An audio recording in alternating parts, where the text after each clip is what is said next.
Detroit Lions haven't won a playoff game since 1991.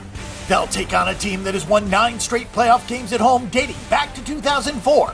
The Seattle Seahawks host the Detroit Lions in this wildcard matchup in Saturday's late kickoff to start the NFC portion of the NFL playoffs.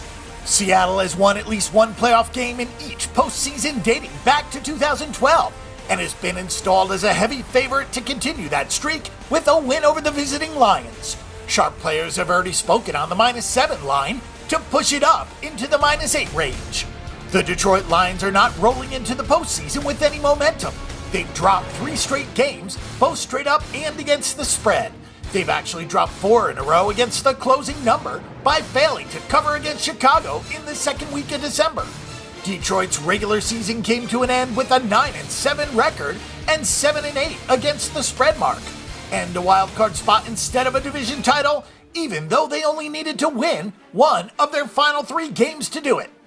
It's amazing how fast fortunes and narratives can change in the NFL. A lot of it has to do with Matthew Stafford's injured throwing hand. The former quarterback at University of Georgia has clearly been bothered by the apparatus holding his middle finger in place. Including the game that Stafford hurt his hand in, he's completed just 60.25% of his throws, with a 3-5 touchdown interception ratio, and has taken 10 sacks. Stafford had completed 67.2% of his throws prior to the injury, with a 21-5 touchdown interception ratio in 12 games. He was sacked 27 times. The lack of a running game has to come to the forefront with Stafford's injury. The Lions ran for 3.7 yards per carry despite a late push from Zach Zenner. Golden Tate had over 1,000 yards receiving, but Marvin Jones's production tailed off lately. Everything is going in the wrong direction for this offense, and that's a big problem. To make matters worse, the Lions' defense is looking more like an emergency room than a cohesive unit. The Lions have dealt with a lot of injuries. Asa Jackson was sporting a walking boot after the loss to Green Bay.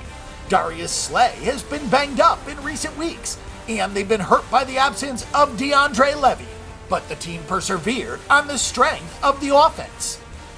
With the offense falling off, though, the Lions have allowed 73 points over the last 2 games and finished the regular season with a negative point differential. The Lions allowed 5.9 yards per play during the regular season, and the league's worst completion percentage against at 72.7. It's pretty easy to see why this line is moving in the direction that it is. The Seattle Seahawks do not feel like the same team this season, as Seattle went 10-5-1 straight up with a tie against the Arizona Cardinals and finished with a spread record right around 500. Seattle dropped 4 of its last 6 against the spread and has not won consecutive games since mid-November. It seems pretty interesting that, like the Lions, Seattle had very little production in the running game. There were spots where Thomas Rawls or CJ Proces had some solid production, but the group has struggled overall. That put a lot of pressure on Russell Wilson. Wilson's 21-11 touchdown interception ratio was not as solid as Matthew Stafford's 24-10, but most of the numbers are similar across the board. Doug Baldwin is the chief weapon for the Seahawks offense with 94 catches for 1,128 yards and 7 touchdowns. But the midseason emergence of Jimmy Graham gave Seattle's offense another dimension. He caught 65 balls for 923 yards and gave Wilson another premier option that creates a lot of mismatches in the middle of the field. Tyler Lockett's gruesome leg injury gave the Seahawks a major downgrade on special teams and in terms of patch-catching depth, but Jermaine Kearse and Paul Richardson can stretch defenses. Defense is the main area in which the Seahawks have a big advantage. The Seattle defense hasn't looked the same since Earl Thomas went down, but they have had a little bit of time to rally and figure things out. The Seahawks allowed just 3.4 yards per carry, which doesn't matter a ton against a team that can't run, but they know that their base defense is good enough to stop the occasional run so that the pass can be their primary focus. Seattle allowed 61.6% completion rate, which was just inside the top 10 in the NFL. Seattle held opponents to just 5 yards per play and also had 42 sacks compared to Detroit's 26. Getting behind the chains is not conducive to upsetting the Seahawks, so Matthew Stafford will have to get the ball out quickly and accurately. Saturday's NFL slate looks like it could be a little chalky. The Seahawks are certainly getting a bump in the line for the advantage of the 12th man in the postseason.